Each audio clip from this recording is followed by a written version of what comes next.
Oregon, we know that they have a job that's come open in college football because they said goodbye to their head coach. So here's Florida's current head coach, Jim McElwain, on whether or not he's interested in the opening. You know, it's always interesting this time of year and how whatever comes out. No, I haven't heard from Oregon, and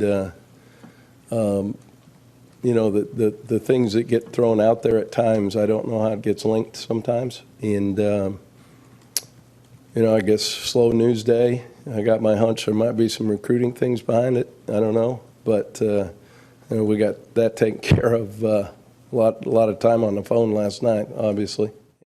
Oh, Jim McElwain. Shots fired. Maybe this is negative recruiting, right? Oh, don't go to that school. He's not going to be your head coach anymore. B-Mac? Yeah, people, I mean, you got recruited. Universities, coaches do that. Now, some coaches, some universities, they recruit the right way.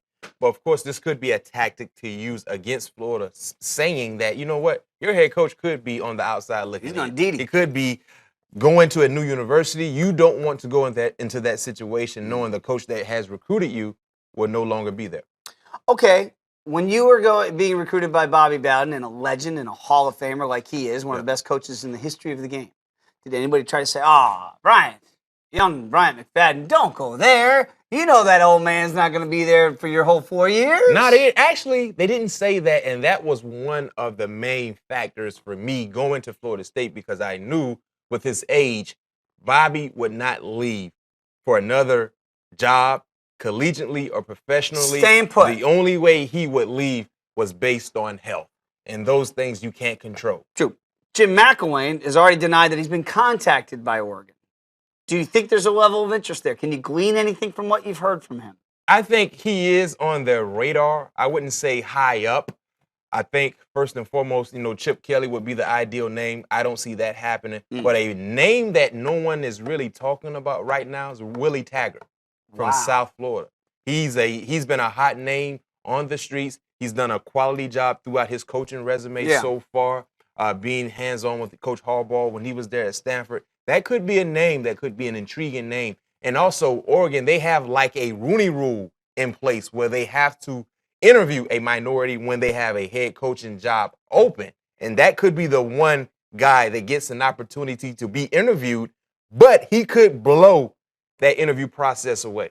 And that's the idea of the Rooney Rule, right? That just have the conversation. And when you have the conversation, maybe you find somebody, a young assistant, that maybe is not up there on the public scale that we're talking about with the McElwains and the Les Miles and the Chip Kellys.